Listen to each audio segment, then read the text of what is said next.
La ville de Palaiseau a conclu un CPE, un contrat de performance énergétique, pour 12 ans avec une société qui s'appelle la CRAM. Ce contrat est conclu sur 17 bâtiments de la ville, des écoles, des gymnases et aussi des bâtiments communaux.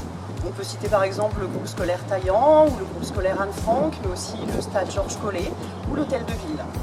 Le contrat de performance énergétique, d'abord c'est un programme d'investissement sur plusieurs années de façon à faire des travaux. Ensuite c'est un suivi et un réglage de ces installations. Et enfin, ce sont des actions de sensibilisation pour tous les usagers.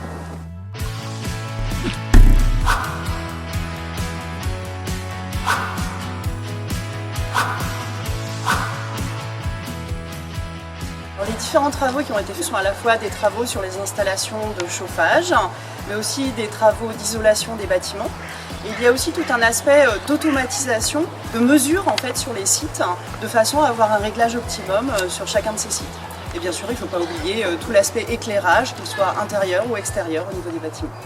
La ville de Palaiseau a à la fois conclu ce contrat de performance énergétique, mais s'est plus généralement engagée dans sa transition énergétique et dans sa transition écologique pour garantir un avenir durable pour les générations futures.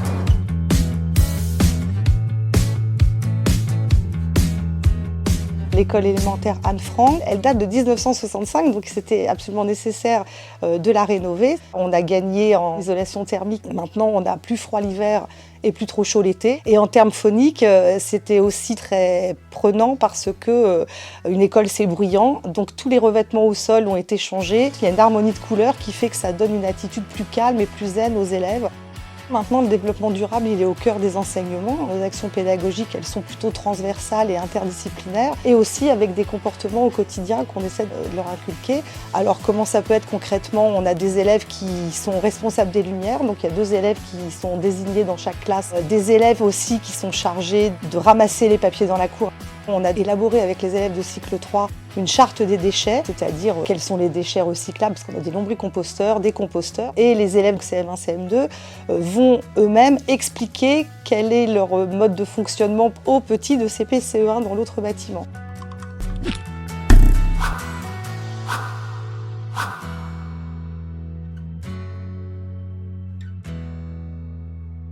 Après, on est vigilant pour qu'ils essaient de perdurer et de pérenniser ce qu'on leur a appris. Et ils sont aussi très fiers, nos élèves, parce que depuis 10 ans, on étrie tout d'or avec le SIOM. Ils adorent ça, c'est bien plus concret qu'un petit résumé sur une feuille. Dès qu'il y a un papier par terre ou un trognon de pomme, ils savent exactement quoi en faire, direct dans le composteur. Pas le papier, le trognon de pomme.